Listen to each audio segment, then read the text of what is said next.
goes to Josh Adams.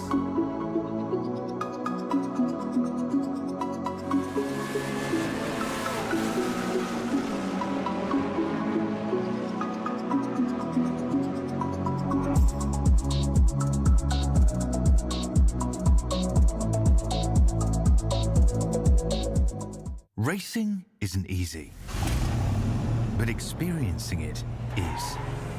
iRacing puts you in the driver's seat with the industry's leading sim racing game. Drive on laser scan replicas of the greatest racing circuits from around the world. Go head-to-head against other drivers chosen by skill-based matchmaking to ensure competitive racing at every level. Compete across all your favorite series in officially licensed cars engineered to deliver the most accurate driving experience possible.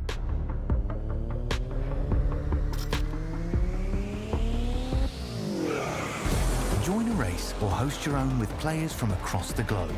Race against the computer or in a league with friends. Feel the thrill behind the wheel. Visit iRacing.com.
Welcome in, for the first time this season, ladies and gentlemen, to the Mystic Racing League. This time for a rebranded Cup Series, this time brought to you by Slim Chickens, powered by Tier1 SetupShop.com here on V-Speed. I'm your host and producer, Morgan Cook, alongside our full-time truck commentator this season, Gavin Grubbs. Cameras provided by Dougie Beard, as always. And we're here for single car qualifying at the Daytona International Speedway. We're about to get down to it, moments away for single car qualifying around this 2.5 mile behemoth of a racetrack for the Mystic 500 this Sunday. You're not going to want to miss it right here on V-Speed. Let's cut down to that action, Gavin. What are we looking at here this evening? It's just single car qualifying at Daytona, pretty straightforward, pretty simple. You want to get out on your outlap, get to the outside wall, and build up as much speed as you can before you take the green. Absolutely. And why we're doing this, unlike most events where this single car qualifying is done before the race starts, we never get to see it on the V-Speed broadcast. This one is a little bit different, more of a spectacle here in Daytona. We're setting the front row today for the Mystic 500 in just a few days' time. The top two fastest qualifiers will not only chat with us at the end of the show, they will also have the opportunity to start on the front row of the big event later in the week. Everybody else, they get to go to the duels and race their way in. This 60-car field is going to get whittled down to 40 pretty quickly, Gavin. Yeah, that's going to be really the race to watch, is where you qualify, around that bubble, that 25th on back, really, because if you're starting near the back or mid-pack of your duel, you're in the danger zone from the drop of the green flag, because we know these super speedways, anything can happen, especially at Daytona. It's a little skinnier than Talladega, harder to avoid wrecks. Chaos will happen in both of those duels. You want to be as close to the front as possible tonight. Having to pass 30 cars in a duel, not my idea of a good time to make the big race on Sunday. Well, we're just about to get the first driver to roll off of pit road. That is going to be David Flanagan in the 30. There you see that car. 31 we see on the racetrack, part of the Jack Shack team. So far, so good. That's a really good looking race car, Morgan, by the way. I like the colors. I like the green, the neon blue, the neon yellow. Everything pops, easy to recognize. Yeah, you are right about that. Let's get some information up on the screen here. Of course, nobody has taken a time quite yet. We'll see that fill out a little bit later in the show. Seeing these speeds 170 odd miles an hour down into turn number 3. You'll see what they can do on lap number 2. That's going to be the money lap here. Lap 1's a bit of a throwaway, if I'm not mistaken. You're going to want to be right up against that outside wall like you mentioned earlier, Gavin. And then for lap 2, almost hug the yellow line. He's going to go down a little bit early here. See what kind of lap time Flanagan can get. Yeah, I don't know how that's going to work. He's dropping to the bottom on lap 1. Usually your lap 1 at Talladega seems to be a little bit faster. The tires heat up more. But here at Daytona, I've noticed that it usually does take 2 whole laps to build up your speed. So I'm not sure how I feel about his strategy here. He got way off the yellow line. It's kind of going back up to the middle of the straightaway. I'm a little bit curious to see how this lap time works for him. Well, he is definitely a high I-rated driver up in the 4,400 range. Knows what he's doing out here. We're going to see in just a few moments as we exit turn number 4, headed to the tri-oval. For the first time, we're going to have a lap up on the board. And it is, waiting for timing and scoring, a 50.13 is the time on the sheet. Next driver out will be Scott Millard. Looks like we're just going 1 lap runs here. 1 lap runs is what it looks like. I do not see a Scott Millard here getting ready to go. Not sure who the next. Oh, Gino Volanti's the next driver up on the racetrack. There's Gino, that royal purple number 55, looking good out there.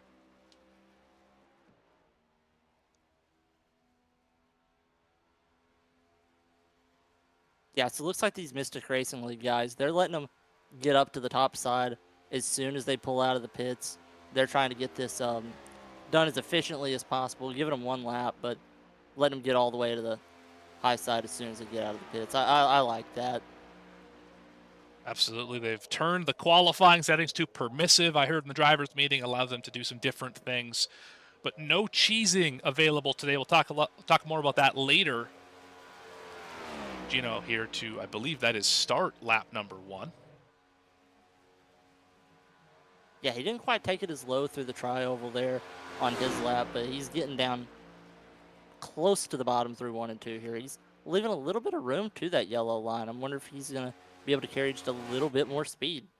Yeah, the goal of this qualifying session, if you're the driver, is make sure that wheel is as straight and as steady as possible. The more it moves, the slower you go.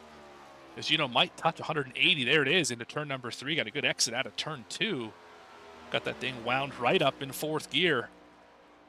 These cars, of course, do have the 5 gears, but 5th gear is slower, only helpful in the draft. Off of 4 yeah, he's to looking the line. really steady here. This is a good-looking lap. What do we got? 50.4. That's going to put him P2 on the board, about a 10th off of Flanagan. Next driver up, Chris Hood in the 13.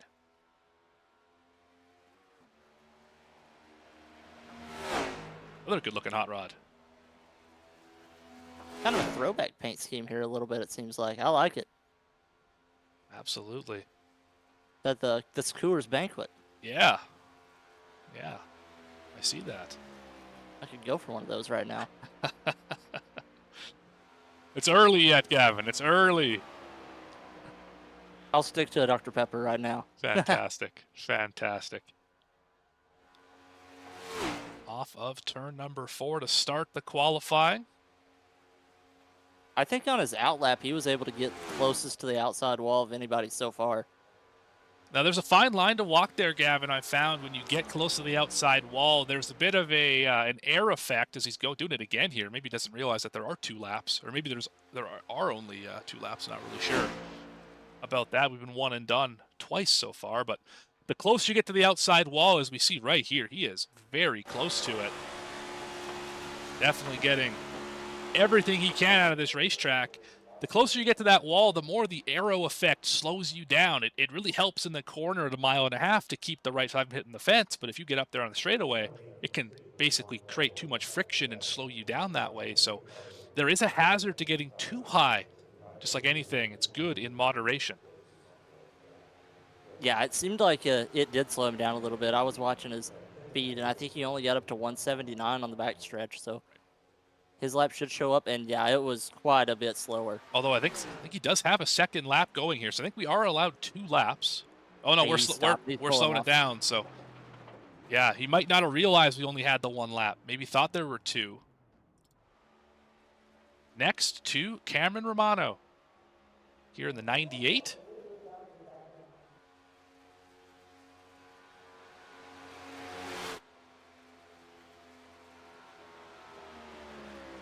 So Flanagan sits first, Valenti second, Hood in third. Big separation between those 3 drivers.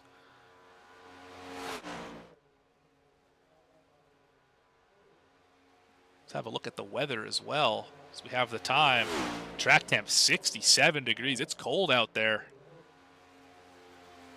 You know, there's a joke to make there, but I think I'm above making that joke on the temperature. All right. All right. Yeah, it looks like Cameron's going to take his lap on the high side, too. I'm kind of wondering if they do know there's 2 laps here. Or it's kind of a if hybrid. These guys, or if they just want to prove they can pass some cars in the duels. Yeah, hard to say. You're right about that, though. Taking that hybrid line, kind of high through 1 and 2, low through 3 and 4. Well, he got up to 181 on the straightaway there. That's the fastest time we've seen so far, so he might know something I don't. Definitely possible. Did he lose too much time on that entry of 1, taking that high line around? We're moments away from finding out as they go through the tri-oval and put him in 3rd position behind Valenti. That was a 50.56 on the sheet.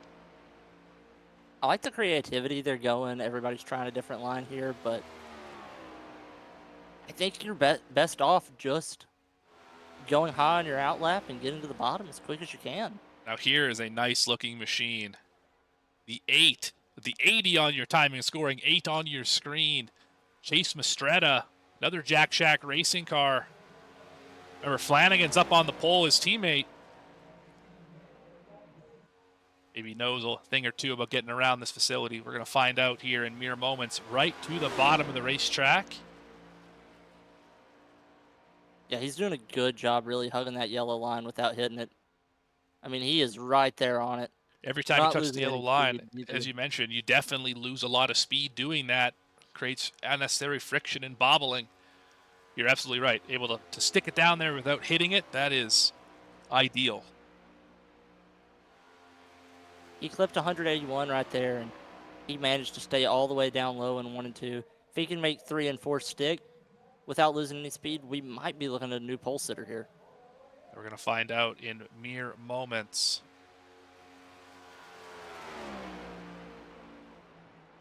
That is top of the board. 50.28. Yeah, I really like the way these Jack Shack cars went ahead and did that. They didn't try anything too creative. They know that at Daytona, really any super speedway qualifying, best thing to do, not lift, hold the wheel steady, make your lap as short as possible. Absolutely. Next driver up, David Wallace in the 08.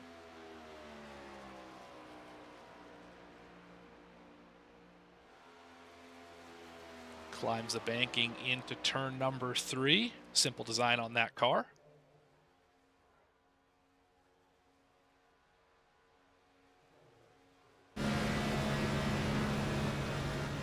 Now let's watch how steady these guys hold the steering wheel here, because this really gives you an idea of how little steering input you have to put on a super speedway and how important it is to keep it steady.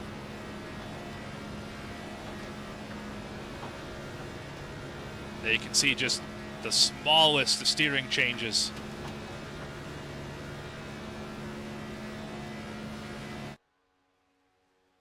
Screaming down the backstretch with the 179. Can he touch 180? No, he cannot. Did not touch 180, and he's staying up high. Might be interested to see where he shows up on the board here. That's right. I would imagine around that 50.4 number. I guess around the whole high side, that's probably not a great guess. 50.8 is where he ends up. That would put him last on the speed charts for the moment if he is going to use that second lap. It's been confirmed in chat, thank you chat, that we are allowed 2 laps, just most drivers have only taken the 1. Let's see how much he picks up here, because he definitely is making this lap a lot shorter. He's going to pick up a couple tenths, but let's see if it's enough to get him to the top of the board, or if the 1-lap strategy is still going to prevail. A little quicker into turn number 3. Saw 181 flash up on your screen there for just a moment. First lap was a 50.81. This time around, 50.37. How about third spot for David Wallace? That's a really good lap. Absolutely. He will for sure be in one of the duels. Next driver on the racetrack, how about Michael Cole in the 43? Love that number font. The Richard Petty 43. Anytime you see that number font, it just, it's everything you love about NASCAR. It's iconic. Absolutely is iconic. Little V-Speed love on the side of that car as well. Love to see that up here in the booth. If you're listening to us as well. Works off of turn number 4. To the start-finish line. Where will Michael Cole qualify here at Daytona? 50.38 puts him 4th position. He will also have to make his way into the race via duel. Luke Barnes, the driver up next in the 04.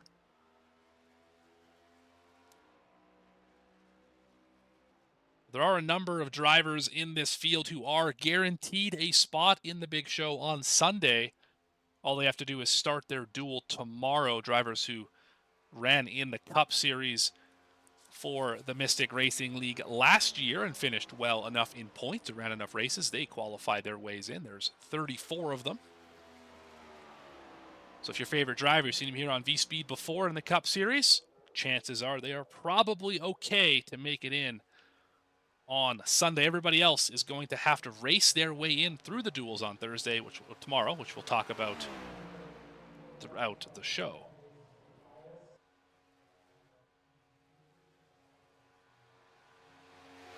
As Barnes going to go for that 2-lap approach up against the outside wall.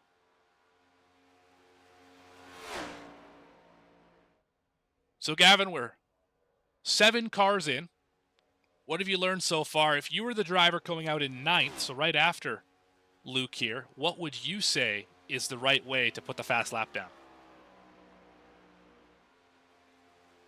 I feel like the majority of the drivers have been doing that 1-lap strategy. That's what I would go with. I think it gives you more of a cushion if you do make a mistake, which not oftentimes you do make a mistake on super speedway qualifying, but if there's a little bit of a bobble, if you get too close to the yellow line, you still have a lap to fall back on. You can lay down another good lap. If you run the high side on your first lap, you're going to be a half a second off the pace, and you're not going to have a security blanket if something bad did happen. Yeah, just like Barnes did there, 50.72 with the first lap, put him in 7th position.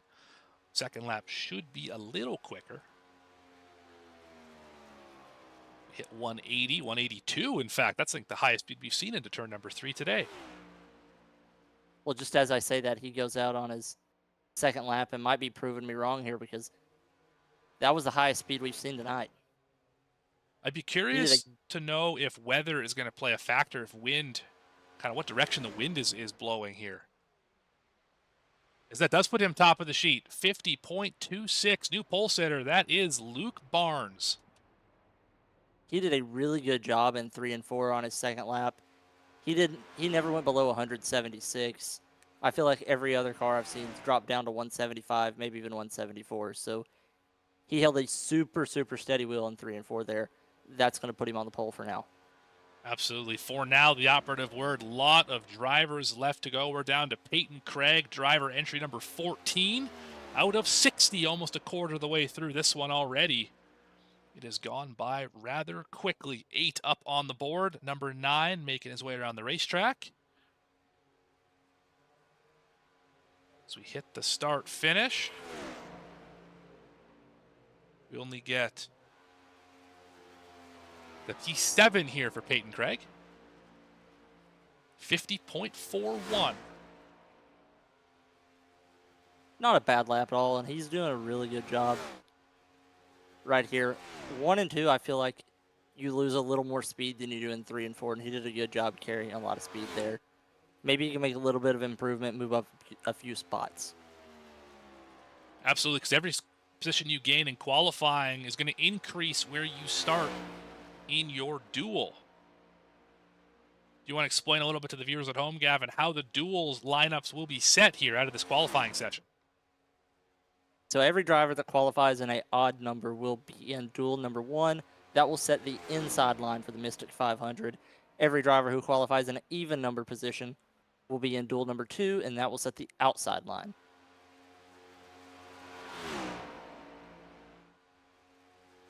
Understood there. Unfortunately, nowhere to go but down once you put a qualifying effort in. You can't go up, of course, because you already set your time. So drivers hoping that they don't fall too much farther than where they are.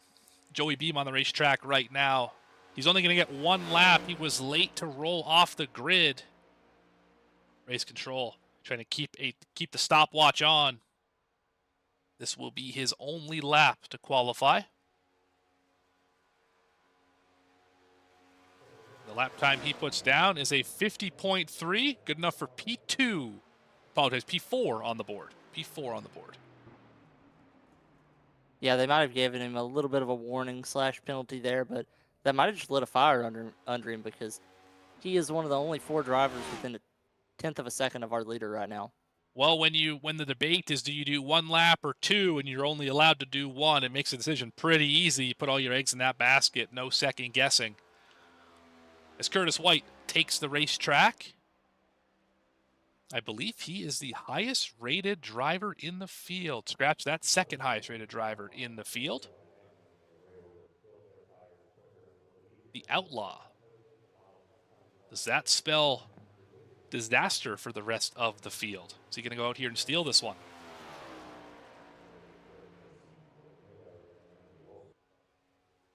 You know, I feel like Daytona is one of the few tracks where you can just kind of throw your iRating, not necessarily out the window. It's still going to measure up a lot of how you're going to race situationally. And, you know, when you have a good iRating, it proves that you've performed well in high-intensity situations. But if you have enough skill to qualify good here, you can perform well here. And I think everybody in this league is a good enough driver that, especially it being Daytona, anything can happen. While I agree with you, the caveat to your point is iRating typically means experience. Yes. And experience usually means adaptability and being able to figure out something on the fly. As Curtis White's going to cross the line, that is going to be a new pole time. Well, there I go again. Say one thing and the opposite happens. Sometimes just works like that. 50.23. That'll put Curtis White at the top of the sheet.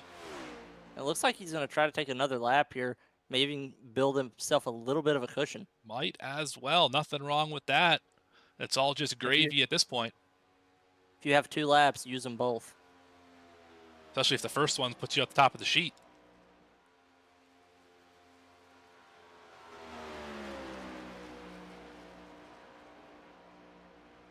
Yeah, you're scored on your fastest lap, not your second lap. So even if his lap is slower, that top one's still going to stick. As he crosses the Let's see if line he this improves a time. little bit. Definitely slower. First lap was the fast one. Still top of the sheet regardless. Justin Melachar on the racetrack now. Grabbing that 84. Look at that paint scheme, Gavin. That's a beauty. It's very purple. It is very purple. It is a good looking paint scheme, though. It sure is. Midnight Racing League on the side. A lot of racing leagues on the side of that car, actually. That means he's an experienced driver. I would think so. A lot of, I see PGR as well. That's part of this triple threat, triple crown, whatever you want to call it. Got a couple weeks we have here at Daytona. The MRL 500, the Mystic 500, the PGR 500. The three biggest Daytona races of the season happening all this week and next. You win all three, big cash prizes. Drivers trying to do just that. Melachar, 50.28. That's good enough for third on the board, fourth on the board. That is going to be all for the 84. Dylan Brumley, the next one up, the 97. Yeah, I like that 97 number font. A little bit of a throwback to Kurt Busch's days at Jack Roush. I think that is that number font. It might be a little bit different of one.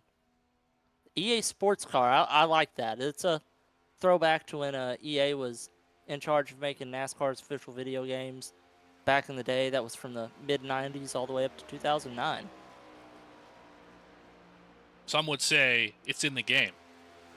Exactly. I can see that picture of Elliott Sadler and hear Diary of Jane playing in my ear already. If you've ever played NASCAR 07. Yeah. 06 was my game.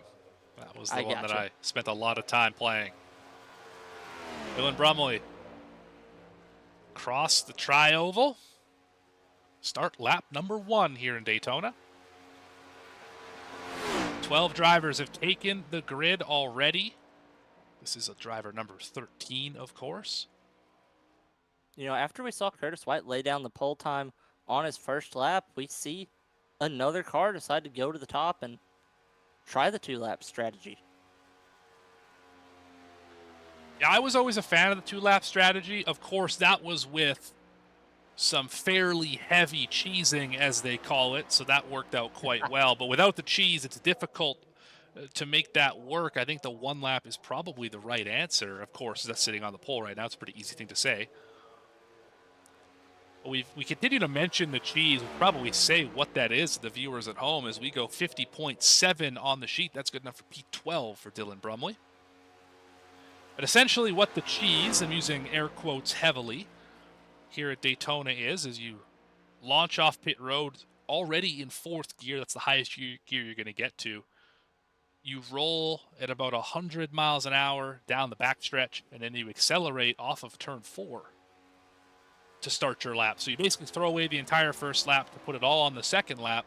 What it does is it eliminates heat in the tires, in the engine, in every component on the race car because you're going so slow, and it allows you to have your optimal temperatures for your entirety of your fast lap versus the last half of lap 1, first half of lap 2. So that's what the cheese is. It has been eliminated for tonight. It takes so much time to do as Brumley runs a 50.37, putting him in 8th spot, that it just doesn't really work with the timeline we have going on here. So we're just simply not going to do it here tonight. And I kind of like eliminating gimmicks like that from it. Just tell them, you know what, we're going to do this as pure and natural as possible. Try to make it straight up and legit. All on driver skill, not on who can take the biggest advantage of iRacing, because yes, iRacing is technically a game. We're trying to treat this like a race and not like a video game. Yeah, right about that. Top 10 on the left side of your screen, rolling leaderboard at the top. You should see where your favorite driver has qualified so far in the event. Trevor Lapierre in the 23. Put down the first lap, a 50.5. Will put him 13th on the sheet. Many drivers yet to qualify. About a quarter way through this one. So you were talking about the purple race car a few cars ago looking really nice. I like the simplicity of this. Black, white, and orange. I know it's 3 colors, a lot going on, but, you know, it's the matte black, matte white, not a lot of reflectiveness. See, I like simple cars like this. It's sharp. Absolutely, it's sharp. It looks fast. 50.37 will tie him with David Wallace for P7 on the chart.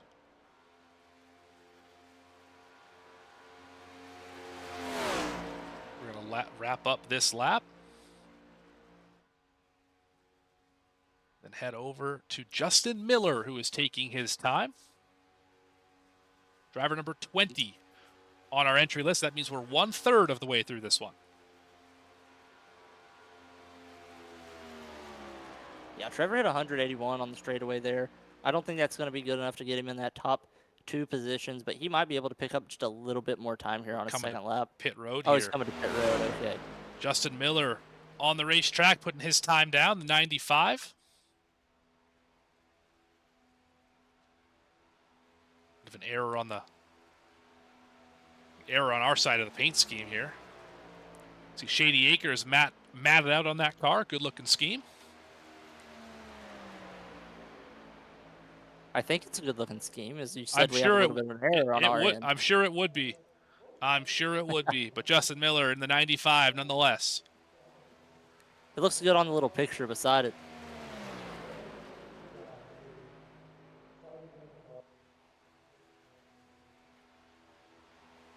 P13 on his first lap.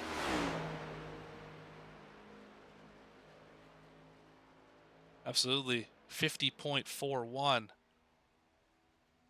I see in the chat PGR is not backing this event. I do realize it's not a PGR sanctioned event. I understand that, but I was under the impression that there was a triple crown challenge type of thing happening if you managed to win all 3 of those races.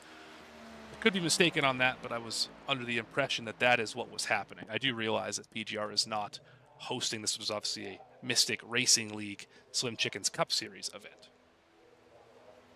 Morgan, are you taking any time to participate in any of these 3 races? I know me and you are broadcasting this one right now, so we're not going to be in it, but are you participating in either of the other 2? I am not. As much as I would love to, broadcasting schedule just a little too busy, a little too hectic to be able to pull time away and get on the racetrack. I attempted last year, the PGR 500, made it close. I was one of the few cars I think lost out in the duel. Didn't get a chance to make it in. I think I was first car out of the duel, if I'm not mistaken. So regardless, Corey Jones here on the racetrack in the 63.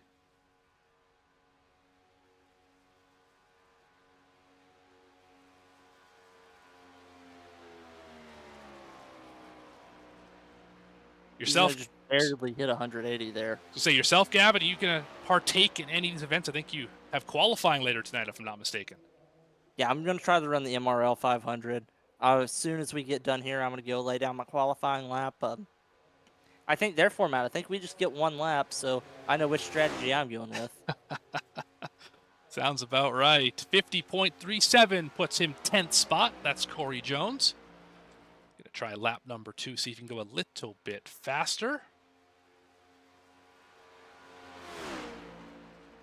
Carlbahn on the racetrack. That's Evan Carlbahn, the 78. We'll pan over to him in just a moment, about half a lap away from Corey Jones completing his time.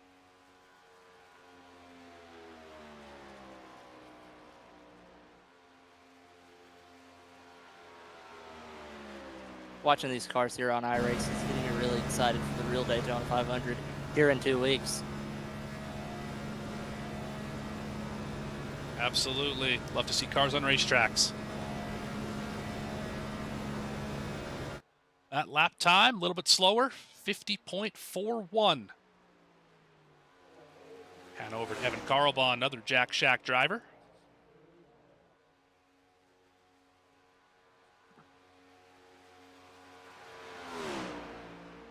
Yeah, we've seen his teammates be really good tonight, so I'm not going to be surprised if he puts a lap time up here in that top 6 within a 10th of the leader. I think that's really a good goal to set, is being within 1/10 of the current pole sitter. That's going to guarantee you a pretty safe spot in your duel. Yeah, currently only 5 drivers can say that they're within a tenth of the leader. That, of course, including the leader. Joey Beam just outside that cutoff in P6. Carl Bond off of 4, down to that yellow line. What's lap 1 look like? 50.24. That's second. Great lap for Carl Bond. Now over to Thomas Hartzog in the 4. And I didn't catch it when I was loading up into the session. Is this a fixed or open setup? This is a fixed setup by Tier1setupshop.com. Custom fixed setup. Season-long partner here. You can see all the season-long partners of all 3 NASCAR series down in the bottom right corner of your screen in a scrolling format. Make sure you show them some love throughout the season. Downtown Auto Sales, of course, sponsoring the Truck Series, Caswell Glass in the National Series, and Slim Chickens for the Cup Series all season long. Hartzog pinned to the bottom of the racetrack. See a few drivers in chat running multiple races. Zach White ran his MRL qualifier earlier. Running Mystic, of course, here this evening.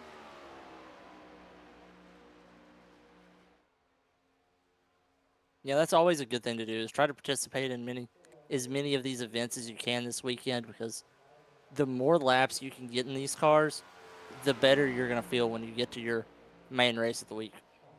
50.32 puts Thomas P7 on the grid. As they have qualified, 18 drivers have taken a time. Yeah, as we see more and more drivers take their laps, we're seeing the top of the field really start to condense, get closer together. These guys are seeing what's working, and they're starting to repeat what's working. Yeah, right about that. Aaron Baum in the 2, next up to take a time. That is a great-looking race car. Yeah, I like that one. That's an Austin Hill replica-esque ski. At least that's where the inspiration came from, I would think, with the number font and the blue and white. But that car is very sharp.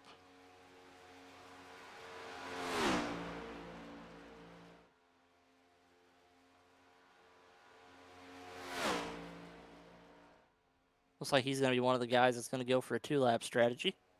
It looks that Carrying way. a lot of speed. He's already up to 178, and we're just past halfway on the straightaway. Not quite getting at the top end, though. It looks like we're going to top out at 179. Definitely lost a lot of speed through the center as well.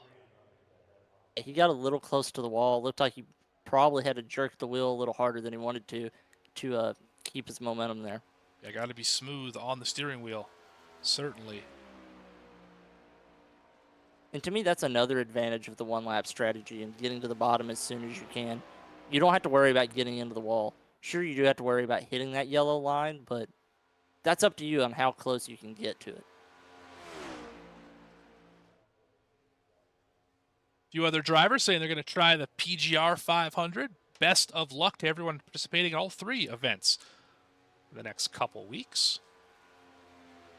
Some of the best drivers, some of the best oval drivers on iRacing, I should say, come out to race these events. And it is a stout field every season. So best of luck to every single one of you trying to etch your name into glory here at Daytona. Bomb off of turn 4. Second lap is going to be a 50.38. We'll put him in 13th position.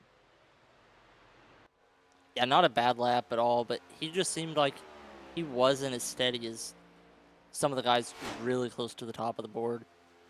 He had that moment on his second lap where he had to jerk it off the top of the wall, and I think that just kind of bobbled his momentum on both laps. Yeah, certainly possible. That's what the cause was. But here on your screen, last season's champion of all 3 NASCAR series, Truck, National Series, and Cup, Christian Barnes. Also, I believe, won this race last year. Can Christian Barnes find the top of the sheet in that familiar Domino's entry. Off of 4 to the stripe. Lap 1's going to be a 50.28. That's good enough for 5th position. Do we go one more? Yeah, I really liked the way his turn 3 and 4 looked on that first lap.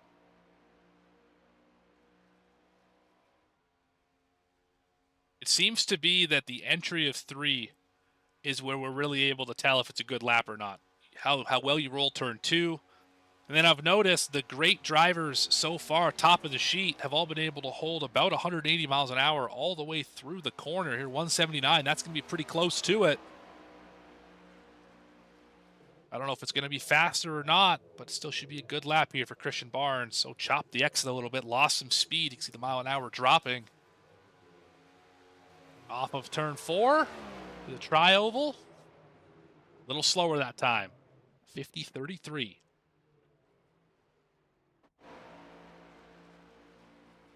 '01 of Zach Davidson is now on the racetrack.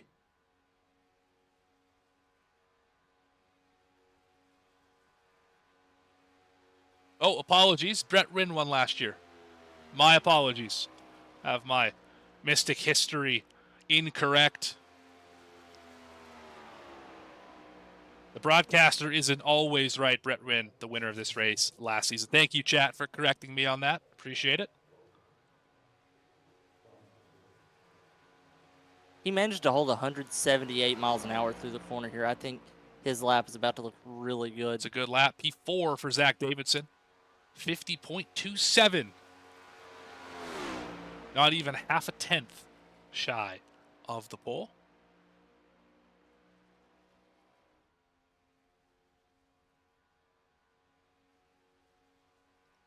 Going for the 2-lap strategy, it looks like.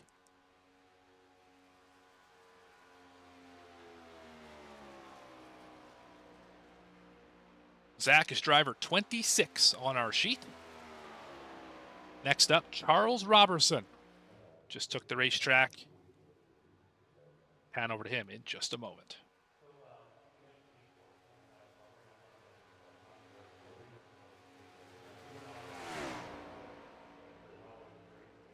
This one, another 50.33. Still going to put him in the 4th spot. Here comes Robertson. Oh, we've seen this paint scheme before. That's a classic. Matt Kenseth throwback, his days at Roush Racing. A majority of the 2000s in that DeWalt 17 car. I don't believe he won the 500 in this scheme. It was in the 17 car, but I'm pretty sure it was a Best Buy scheme. That the year Montoya hit the jet dryer. I think that was 2012, I believe. I don't remember the year. Chad will help us out on that.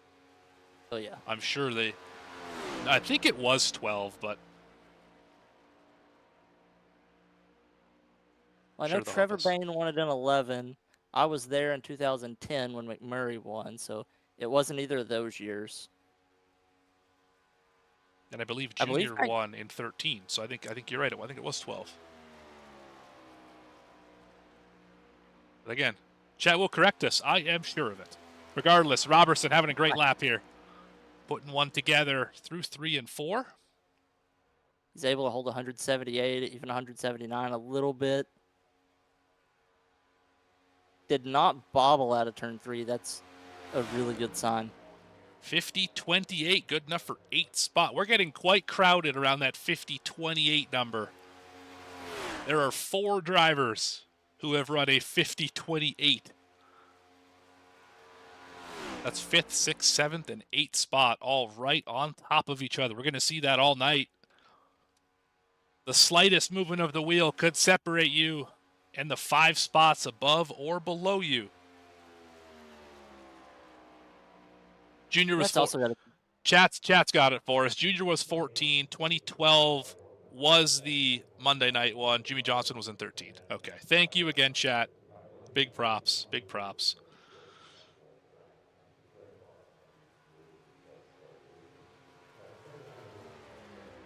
to go back to the NASCAR history books, I guess. I'm clearly slipping, so thank you for pointing that out. All right, Robertson going to finish his time, P8. Next one up, Adam Holston. Regular in the Mystic Racing Series. We just talked about Jimmy Johnson, and now the 48 car's out here. Absolutely.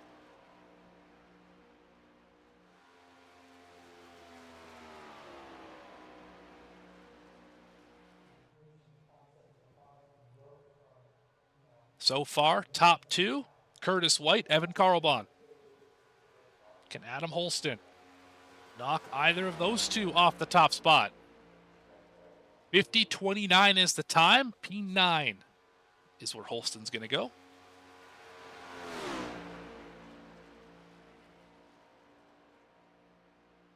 I want to thank all 37 of you currently watching.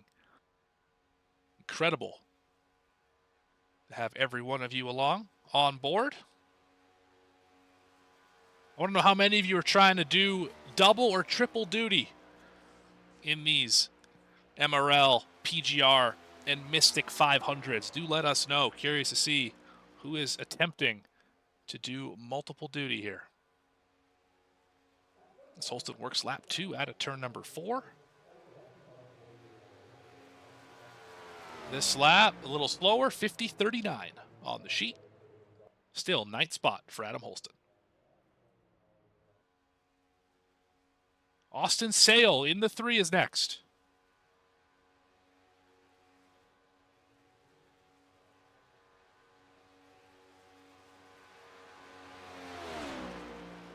Sending out some iconic numbers back to back to back. Nothing like it. We got the 3 out here. A little bit different look for it. Of course, not black.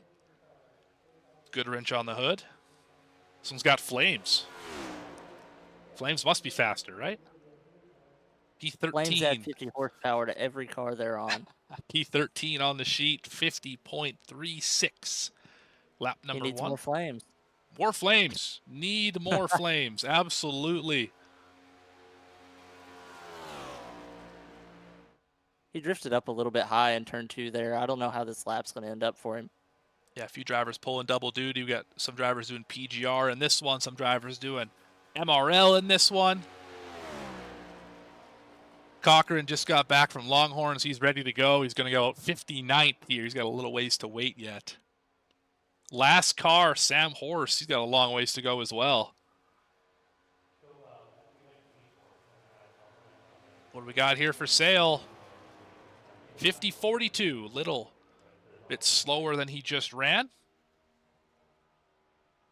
And this next driver puts us on the other side of the timing sheet. Gavin Hinson, driver 31. We are officially halfway in qualifying. Series regular in multiple NASCAR series. Gavin Hinson as well as short track series. In fact, he won the modified championship for the Mystic Racing League this past season. You can see that finale here on V-Speed. Of course, after this show. Don't watch it now. Watch it later. Watch it later. Hey, those modified cars are super fun to run. I love the NASCAR mods. Yeah, it was quite an event. He had to overcome quite a bit in that race. Got spun a couple times. Came back to get the championship. See what he can do here at Daytona. Very different from those modifieds. He's looking really smooth, but he only hit 181, didn't get to 182. I think this should be a solid lap. I don't know if he's going to contend for the pole or not. Yeah, solid will do. You just don't want to start in the back 10 of your duel. You'll be in trouble. 50:34 is his time. 13th is where he will slot in on the board. Gonna go for lap number 2 here.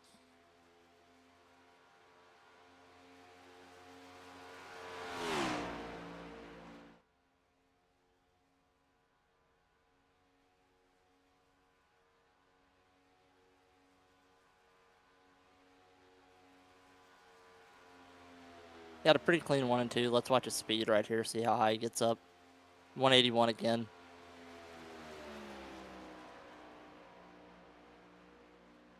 Carrying a lot of speed through 3 and 4, though. They did a good job keeping the wheel straight. Might be able to improve just a little bit here. This lap, about the same, 50-36. Still going to be in 13th. This is one of the drivers to watch right here. Trevor Asmanoff, another Jack Shack Racing driver. Of course, they occupy many of the top positions in this qualifying session. Seen firsthand his superspeedway prowess over in the NSRLA series, among other places. Yeah, good speed Yeah, he into managed 3. to get up to 182. This could be a good one here. Yeah, this group of teammates, they've all seemed to try to get their best lap on their first one, and they've all done a really good job at doing it so far. Yeah, what's the lap time here? 50.33, a little slower than I think he anticipated. P12, where Trevor's going to end up. I know I'm right about it this time. Brett Rinn, last season's winner of this race. See what it did there, everyone? He will roll off here. Driver 36 on the entry list. Driver 28 to take a time. Another great looking scheme. Look at that.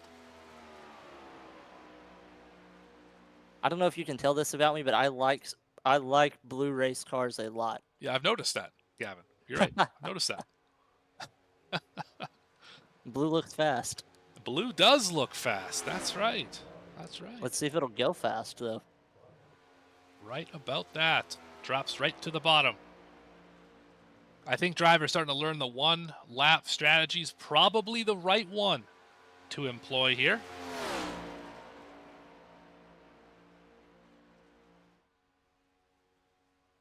Fades up off of turn 2. That, I think, is just to not keep that car pinched down. The more you have the wheel turned, the slower you're going to go. You kind of want to let it wash up just a little bit to keep the natural momentum going. He did touch 182 there. Let's see how smooth he can be.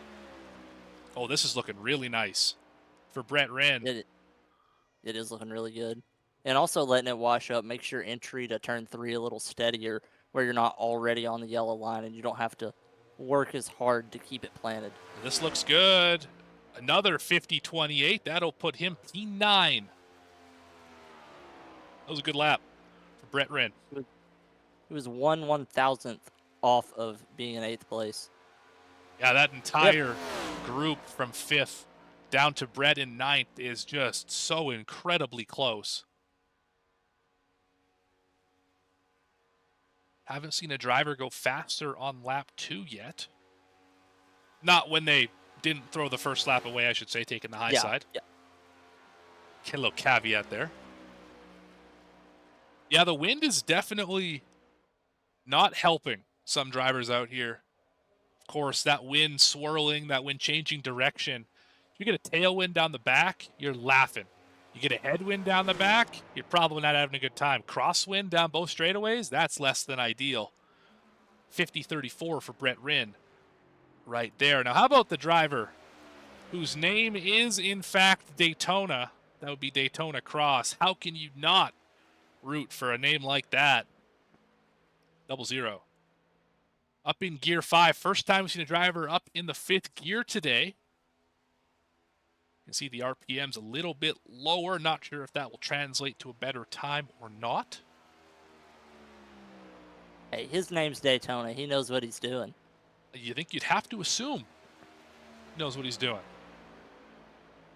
He hit 181. His lap seems really similar to everyone else's.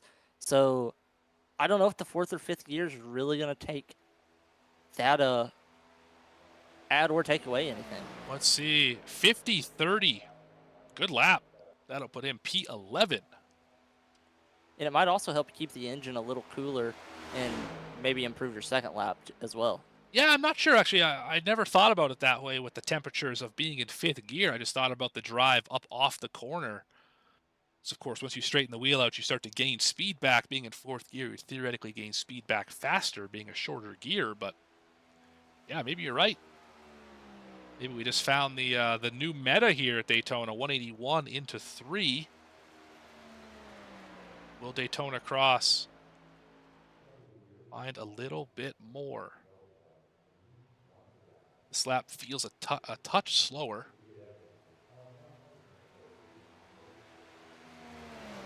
Yes, about half a tenth slower. 50.36 for Daytona Cross. That will put him 11th as they run. Yeah, so I don't know if the 4th or 5th gear is going to make that much of a difference. It might just be driver preference. Yeah, definitely possible. Lauren Vincent on the track right now, driver 39 in the registration order.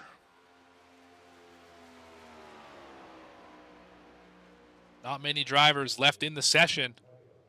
This has gone by rather quickly. Got to give big props to the entire Mystic Racing League admin crew for making sure this one went as smooth as possible. First lap, 50.36 for Lauren Vincent, put him P19 on the grid.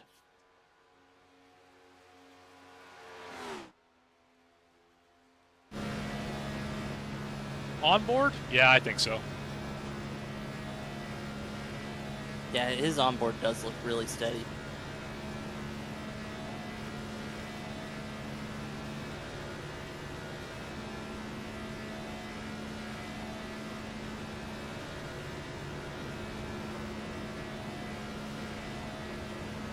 Yeah, that wheel is just perfectly straight.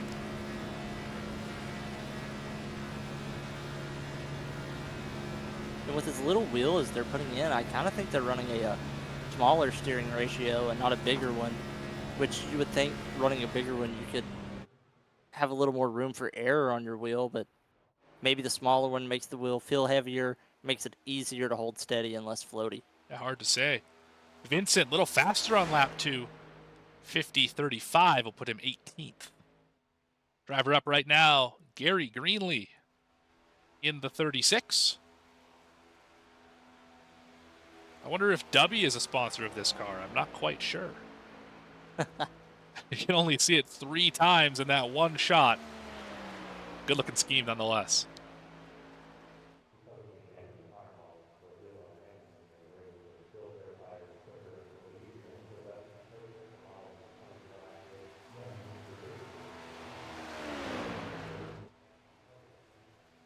.50.43 lap number 1. That'll put him 30th.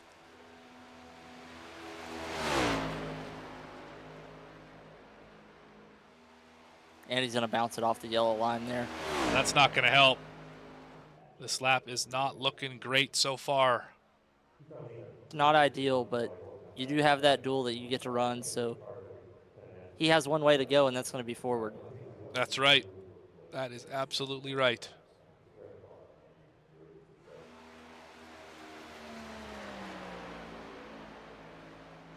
But still, lap's not over. Could find a little bit of speed here. Oh, yeah. Turn 3 and 4 look pretty good. This time by a little bit faster. It's going to move him up 1 spot, I believe. No, it will not. He will stay in 30th position.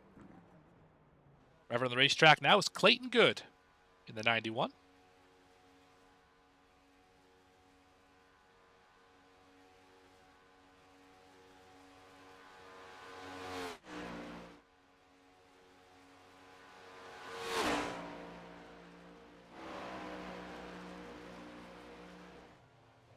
Imagine to keep it at 179 through most of the corner. That's something we haven't seen a lot. Yeah, we're talking about tenths of miles an hour that could make the difference. That is a 50.33. Position number 15. Where Clayton Good sits at this moment. Not a bad lap at all. Not a bad lap, to say the least.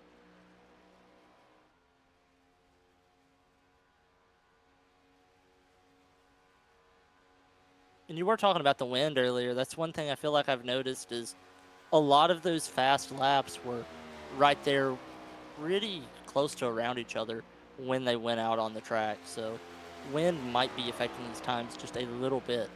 I mean, certainly if the wind changes direction, even a couple degrees from straight down the backstretch to a crosswind across the straightaways, it goes from giving you a massive advantage on one side and hurting you down the other to hurting you all the way around this racetrack. As Clayton Good way faster on lap 2, up to P6 on the board. A 50-28. How about it?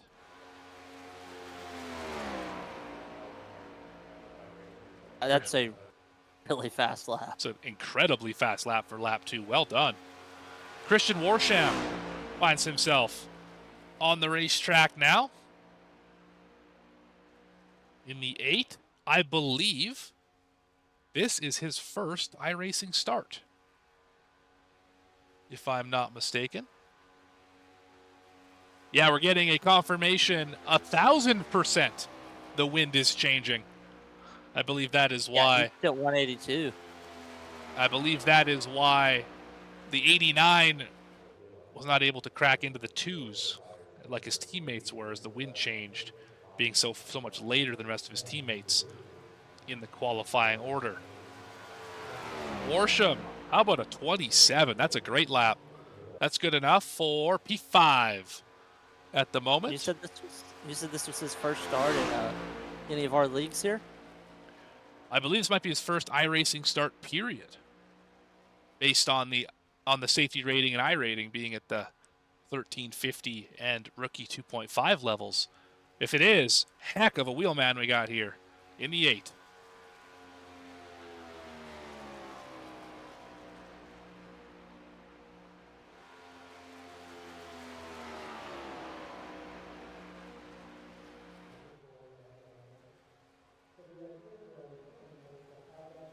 Super steady. It's hard for me to believe this is a rookie. Absolutely. This lap will be a touch slower. 50-40. Still good enough for P5 as Reggie Kime takes the racetrack. Kime time.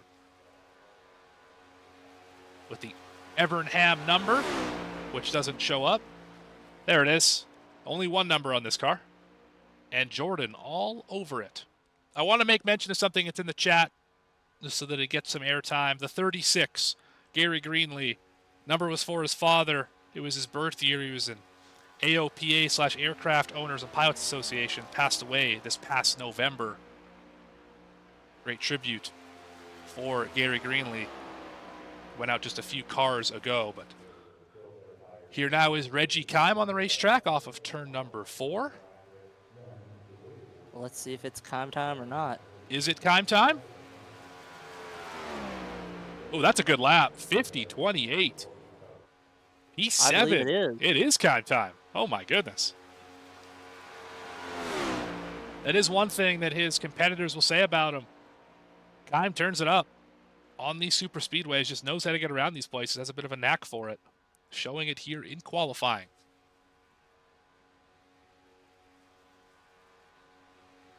See if he can go a little bit better on the second lap.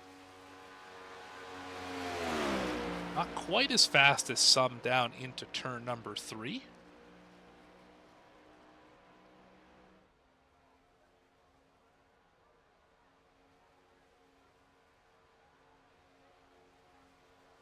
Let's cross the stripe, this time by 50-39. Not going to go faster. P7 for Reggie Kime.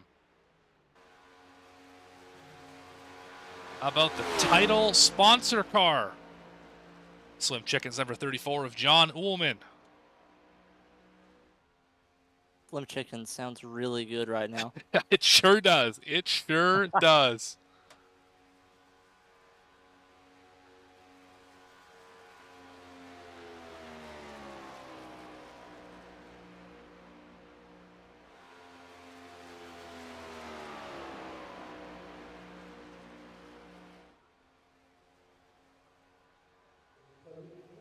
I think they're going to be glad they sponsored this car, too, because it's looking pretty fast. Looking stout. Certainly is. 50-35. That is good enough for 21st.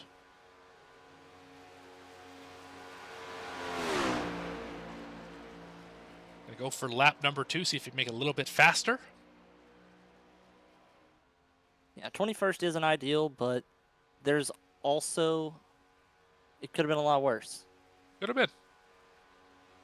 Certainly that would put him around 10th starting spot in duel number 1.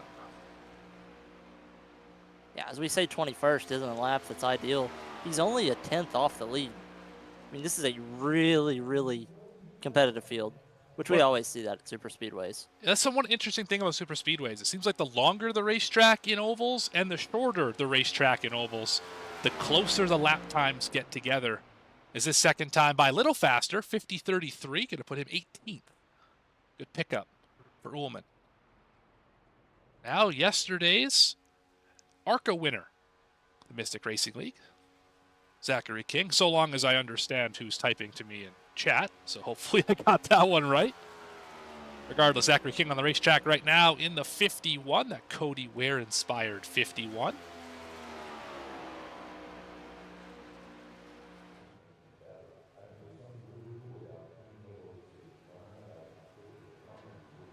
Another blue race car, another one I like. We're getting a theme, aren't we, chat? About Gavin likes in a race car. 50-32 for Zachary King, P16 on the grid right now.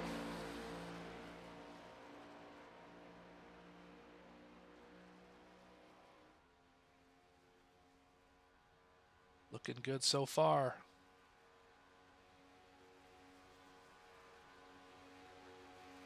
Everyone in the top 20 has an almost identical lap time. Yeah, it's wild that a 50 was the top lap here. A 50-23 down to a 50-33. That's 20 cars. That's 1/10 of a second. 20 cars in that area. That's unbelievable. Can King go faster on lap 2? No, just a touch slower. Still 16th. Next up, 21, Isaac Brock. 49th car on the registration list. 37th car to take a time.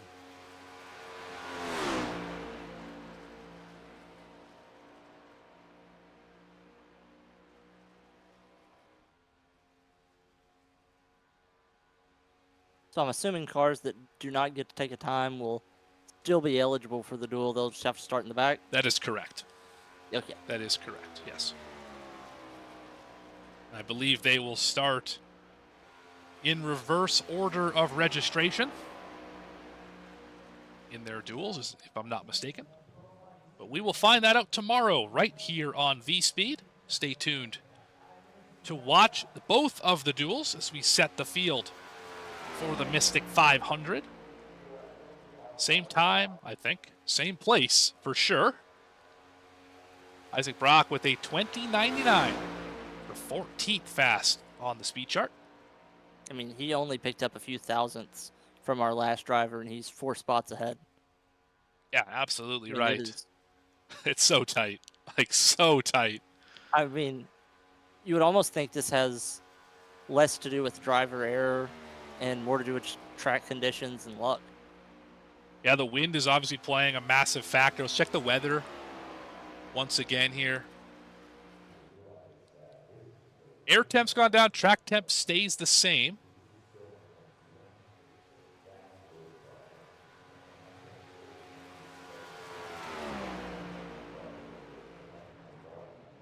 This time, a little bit slower. 50-38 for Isaac Brock. Next one to take a time, Jared Knopfschneider in the 82.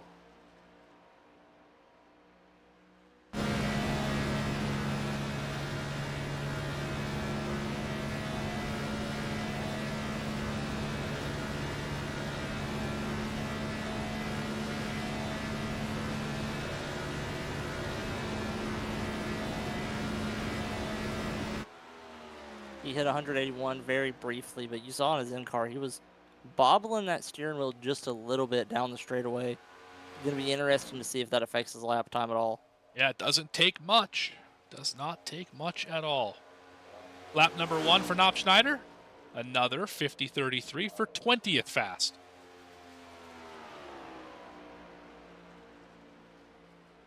See if you can pick up on lap 2.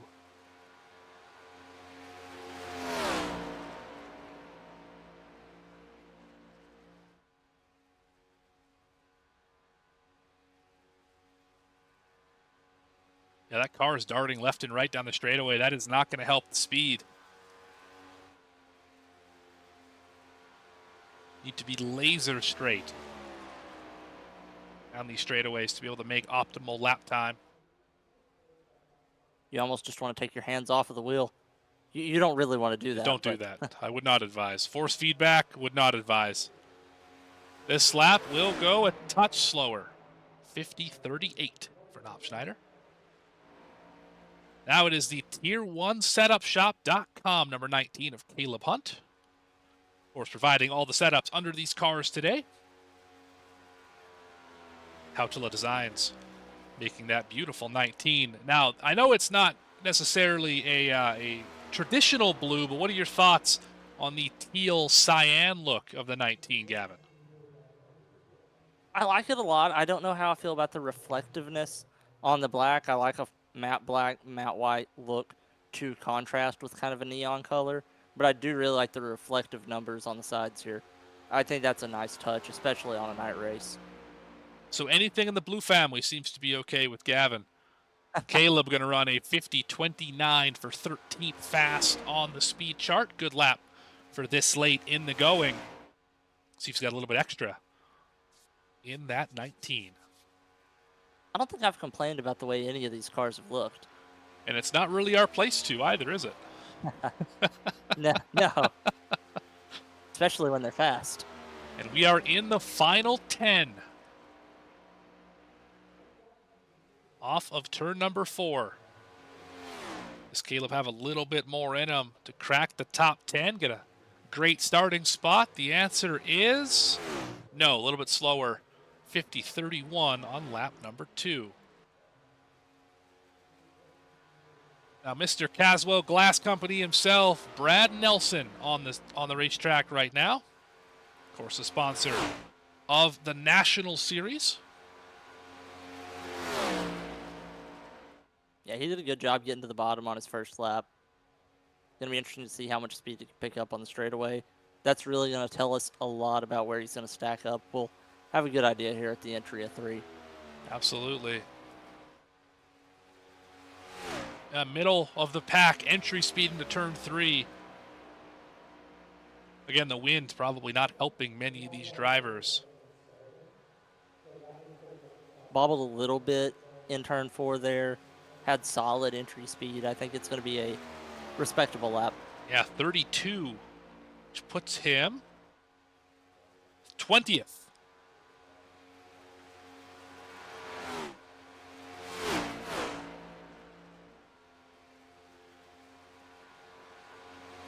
Carrying a similar amount of speed in turn 1 and 2. Did a good job not losing any momentum out of 2. He did. This lap might be a little bit better. It's not something we've seen very often where the second lap is faster when they use both of them, but Did find more speed. A little more steady. He did find more speed into 3 that time. He was up to the 182 for a split second. Had a good turn 3. Brad Nelson didn't bobble either. break into the top 15 perchance. Not quite. 300ths slower that time by. Errol Tucker III, the one they call Trey, takes the track in his familiar 79. 53 on the entry list. We got to get this man a sponsor. Right about that. Reminds me of the car in Cars that's sponsored by Apple, and it's just a flat white car with the little Apple logo on the hood.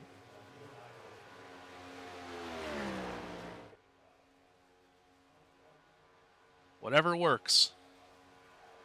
Tucker with a 50-32. That's good enough for 18th position. Yeah, he doesn't want any extra stickers or decals on his car slowing him down. Can't have that. Cannot have it slowing you down, certainly.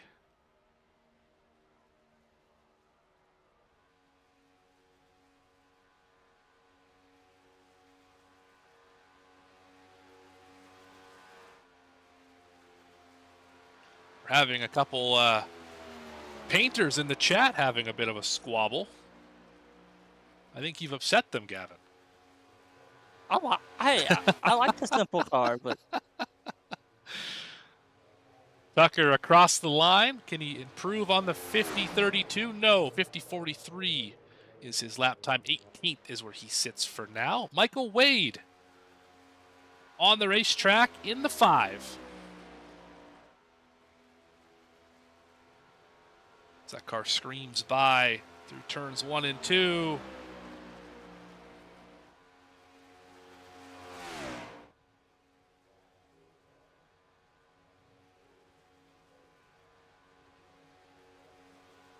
did a good job holding a smooth wheel there.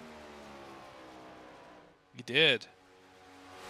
Yeah, 181, pretty much in line with what we've seen for the last half of this qualifying session. It might need that second lap. Yeah, came out a fair bit wide out of 4.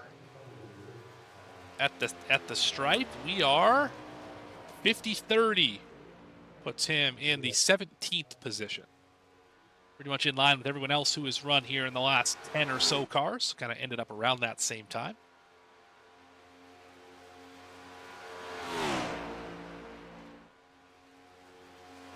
Oh, they're telling us to pick a favorite car, Gavin. I'm going to leave that one all to you. Favorite scheme you've seen so far tonight? Go. Ooh. I'm going to have to go back and watch again to pick one. I know that's a cheap answer, but I'm a little too ADD to pick. I certainly get a cop-out, but that's okay.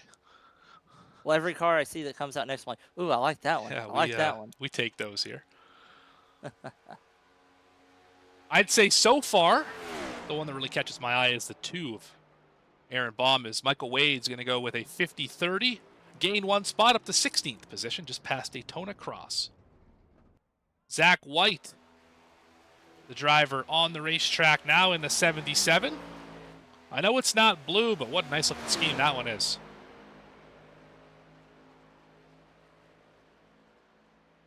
Reminds me a little bit of Hocefar's scheme now, the number font, similar to the old 77 car that Dave Blaney and Robert Presley both ran in the very early 2000s. Kind of a mix between modern and old. Absolutely. Chat, relax. I said so far. I didn't say for sure the entire running order that was my favorite scheme. Breathe, chat. Breathe. My goodness. As Zach White rolls out of turn 4. He started this conversation too, which is a funny thing. Not sure what happened to timing and scoring. There it is. 50-30, 16th on the sheet for Zach White. Riot, yeah. That's what it seems like in the chat right now. Oh, no. Y'all are a lively bunch. Love to see it here. Thank you for supporting V-Speed all night tonight. Hanging out for the last hour 20 or so. It's one of the first broadcasts of the year, and I'm already riling up the chat. I don't know if this is a good sign or a bad sign. I guess we're going to find out. You're going to find Gavin almost every Wednesday working alongside me here in the Mystic Truck Series. Downtown Auto Sales going to be the main sponsor of that series all season long. Zach White, 50-46. That will not be good enough to best his time. 16th is where he will stay. Joshua Gillen takes the racetrack in the 10. Black Diamond Designs on the side of that one. I'm holding my breath just because you told me to breathe. Thanks, guys. Fantastic.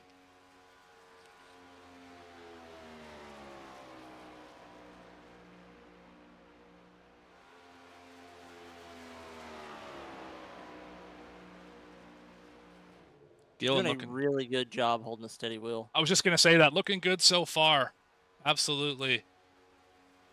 Didn't drop down to 176 off of the corner like a lot of drivers have. 50-34. That will put him 29th on the chart. It's crazy how many times, as we've talked about all night, are just so close. I mean, first to 30th is just over a tenth of a second. Yeah, we were talking about how fast his lap looked, and shows up 29th, and we're like, oh, well, maybe that's not that good. Then you look and he's only a 10th off the lead, and he didn't do anything wrong. So this is such a tight field.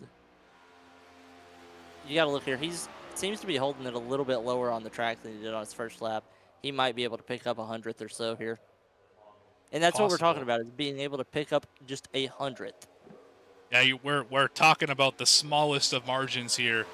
This time by a little slower. 50.37 to his 50.34 the first time around. 29th for Joshua Gillen. Next driver on the racetrack, Derek Jewett, who is yet to climb into the car.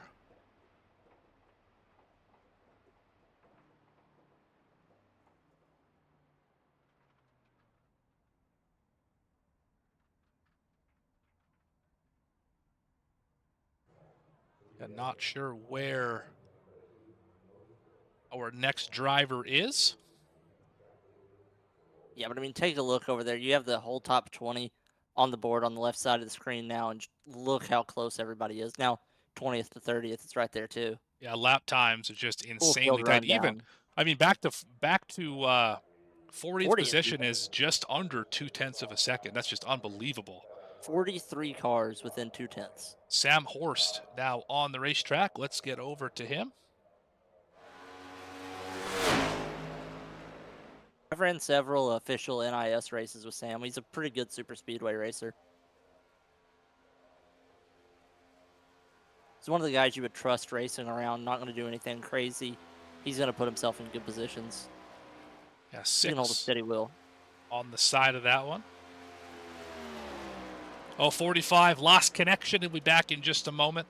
Should expect to see Cochran here as well in just a few seconds. And that is one good thing about this session being a live session and giving everybody one lap. If you do have a connection issue, they're going to give you time to fix it and not be like, oh, well, you were in the middle of your lap and you're done. So I like that the officials here at the Mystic Racing League are taking that into account and letting everybody be for sure they can get their lap in. Yeah, they've done a great job organizing this event so far. It's really been smooth. That's really all I can say about it. It's been smooth. We haven't had any hiccups. One car after another, and so on and so forth. And we're quite close to finishing single car qualifying, setting the field for the duels tomorrow. And then we get to go to the big show on Sunday. Of course, keep it locked here on V-Speed all week long. Plenty of racing to go. Not going to want to miss anything. Up here, P33. We have going on. You're right. 50.36. We'll put him P33 on the sheet. Yeah, he went with that 2-lap strategy, and his second lap wasn't as fast. I think what we've seen for a majority of this session, where trying to get everything you can on your first lap is the, I'm not going to say right decision, because, you know, we've seen that second lap work for some, but it seems to be the majority decision. Now, this is going to be incredibly biased, chat, so bear with me, but I'm a fan of this one. There's something about this scheme that I'm just a bit of a fan of. Jacob Cochran in the V-Speed 88. It's blue. What more can you ask for? I mean, look at that digital camo as well on the black. I mean, that's just a nice touch, folks. Let me tell you. It's representing us, representing one of our sponsors, Downtown Auto Sales. I think if we pick this, I think this is the safest pick for us to say as our favorite. I think without, it is. I think if we just say this, it's gonna work out for everyone. It'll be great. It'll be great. Off of turn number 2 here for Cochran. Down the back stretch. He's holding it lower on the straightaway than a lot of guys have. He is. Yeah, this lap is not awe-inspiring to this point in time. No, I hit 181 on the straightaway, holding it to the bottom. Nothing blew me away about it, but I don't think anything is wrong with it. Agreed. Should be in line with most of the times we've seen tonight. 50-40, 41st fast. I would imagine he's going to go for 2. Nope, he's shutting it down here. And now the last driver to take a time will be Derek Jewett, the Non-Typical Designs 45. This one is loud and in your face. He's got the extra horsepower with the flames that we talked about earlier. Let's see if it's got the speed to back it up. He's going to try the high side. This is his warm-up. Oh, this is his warm-up still. Okay. Doing a good job. He's up to 175 on his warm-up. Did a really good job getting out of 4 there. Should see this car drop down to the bottom. He dropped down to 174. I don't know. Surprised That's he gonna hurt him. didn't go down to the bottom. He's going to try this 2-lap with the first one up against the outside wall. Haven't seen this work for drivers in about 30 cars. But all eyes on Derek Jewett here, as he is the last opportunity to knock Curtis White and Evan Carlvon off the top spot. We'll have interviews with those drivers if they stuck around in just a couple of moments. Nothing wrong with this lap so far, just for it to be a warm-up lap, or a throwaway, I guess, but you just lose so much speed running that close to the wall. I don't know if it's helpful or not. We're going to find out here. 177 at the line, that's better than we've seen in a little while. And lap 1 will put him 47th fast, of course, being it's a throwaway lap.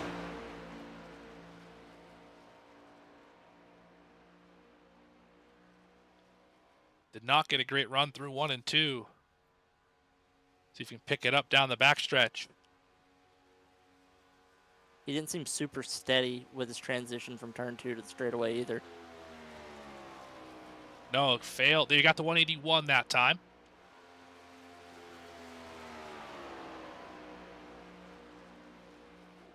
As we work off of turn 4, final car to take a time for the Mystic 500. Derek Jewett will qualify with a 50-41, 44th position. And that is going to do it. You can see the drivers tick by. That is a impressively competitive field. Absolutely is. You're It's going to be an awesome weekend of racing. Totally right about that, Gavin. Excited to see everybody for the next couple of days. Thursday, tomorrow, the duels, both 1 and 2, to set the running order for the big show on Sunday right here on V-Speed. Make sure that you are here for it because you're not going to want to miss it. Now, let's have a chat with your top 2 qualifiers, Curtis White and Evan Carlbon. Let's start off with Curtis. Curtis White, Morgan and Gavin up in the booth. You got a copy? I got you guys. What's up? Well, you are the pole winner here, the #1 qualifier. What did you do out there?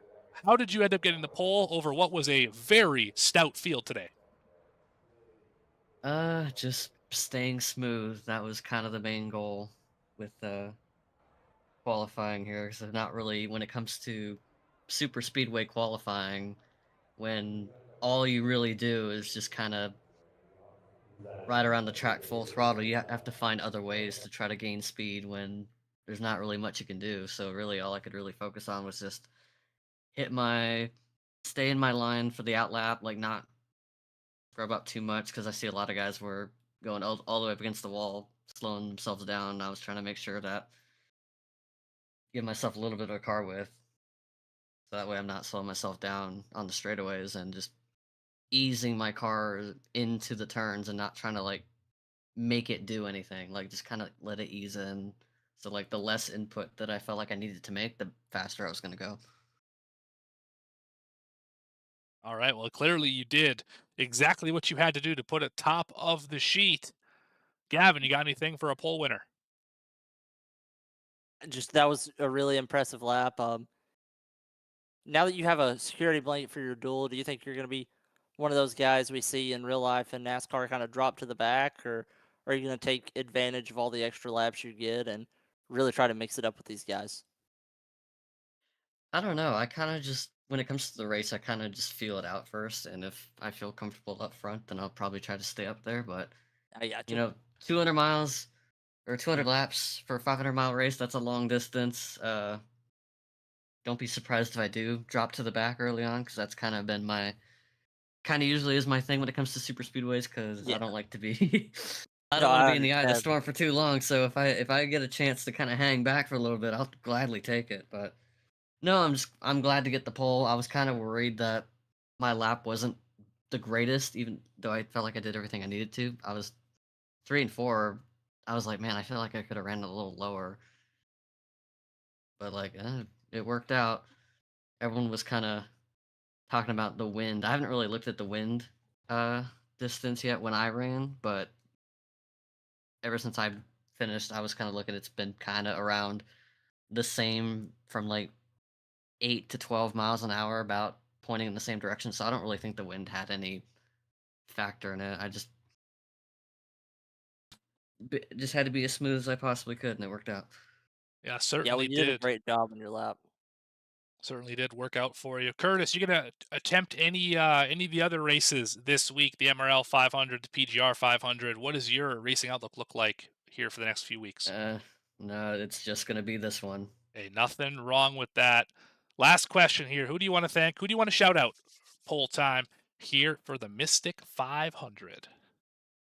I just want to thank you guys at V Speed for putting on the broadcast for qualifying and throughout the entire week of speed weeks for the Mystic 500 and all that, and also Waterforce Racing, Gavin Henson, all those guys for kind of letting me hang with them in their group call during quali.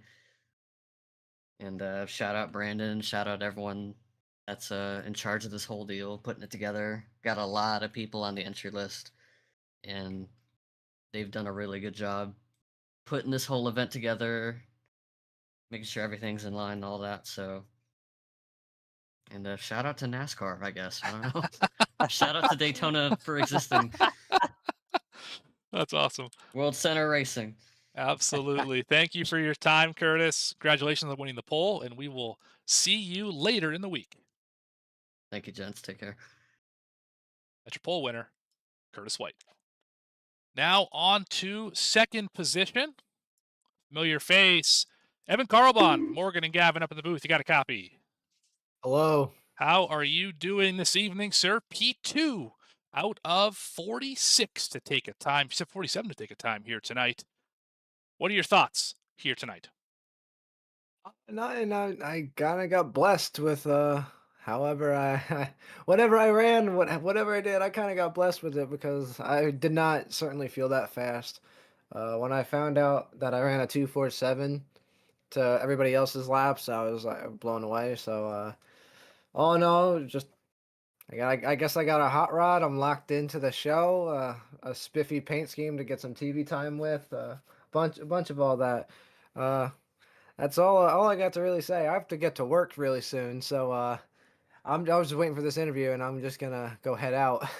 Understood. Before you go, who you want to shout out?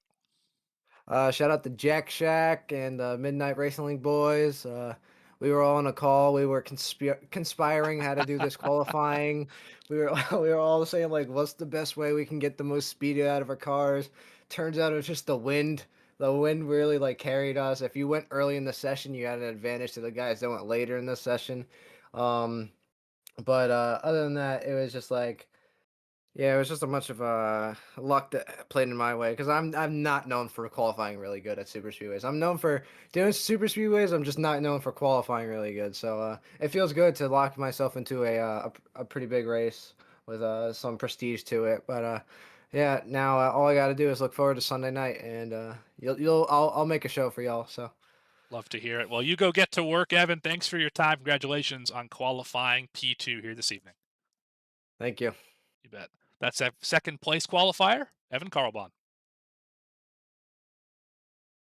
Well, that is going to do it, folks. 44 drivers took a time. 60 will start the duels here for the Mystic Racing League. For the Mystic 500. Gavin, tomorrow night is going to be quite something as we whittle 60 down to 40. I think, maybe 36. depending. We had to cut the field quite a bit. And many drivers are going to go home disappointed. What do you have to do tomorrow to not go home disappointed and race on Sunday? Well, either finish in the top, I guess, no. Yeah, you want to finish near the front. Yeah. You want to Good. pass as many cars as you can. Good. Preferably, you want to finish in the top 20 or maybe top 17, I believe. Top 18. Either top 20, top 18. You really want to finish first, but everybody wants to do every race. With all of these cars being within 2/10 of each other, we are going to see chaos in these duels. I think it is going to be an insane race for those last few spots. You said a majority of the cars are locked in. There's only a few open spots for the non-full-time guys. So there's going to be a little bit of that race within the race that you're really going to have to pay attention to as a viewer and as a competitor. Certainly, and we're going to find out every little bit of it tomorrow night here on V-Speed, the Slim Chickens NASCAR Cup Series, powered by Tier1SetupShop.com, as we get closer to race number 1 here at Daytona. You're going to want to stay tuned for that. I want to thank every single one of you for following along with us. We had over 30 in the chat basically the entire night. I want to give every single one of you a thank you for sticking with us. My commentator, Gavin and Grubbs, everyone else at V-Speed that makes this thing possible. Bradley, Adam, Eddie, Logan, all the other commentators and producers. I've been Morgan Cook. Big shout out to Dougie Beard as well for the cameras. You've been watching V-Speed. See you next time right here. See you in just a little bit.